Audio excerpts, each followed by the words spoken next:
నమస్తే friends, please subscribe my channel Swapna vlogs. ఇప్పుడు నేను చేసిన రెసిపీ రాగి బర్ఫీ చాలా టేస్టీగా ఉంటుంది.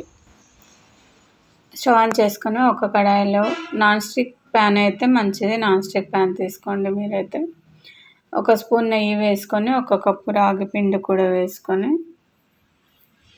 ఇలా ఫ్రై చేసుకోవాలి. కొంచెం పచ్చివాసన, రాగి పిండిలో ఉన్న పచ్చివాసన లేకుండా చూసుకొని దానిలోకి సగం కప్పు రాగి బెల్లం పొడి కానీ బెల్లం చిన్న చిన్న ముక్కల్లాగా కట్ చేసింది కానీ వేసుకొని ఒక చిన్న గ్లాసు నీళ్ళని పోసుకొని మొత్తం కలిసేటట్టుగా కలుపుకొని దగ్గరికి వచ్చిన తర్వాత స్టవ్ ఆఫ్ చేసుకొని ఒక గిన్నెలోకి కానీ ఒక ప్లేట్లోకి కానీ వేసుకొని సమానంగా పరిచి చిన్న చిన్న ముక్కల్లాగా కట్ చేసి పెట్టుకుంటే చాలా చాలా టేస్టీ అయిన రాగి బర్ఫీ రెడీ అవుతుంది. చాలా పిల్లలకైనా పెద్దలకైనా చాలా టేస్టీగా ఉంటుంది. ట్రై చేయండి.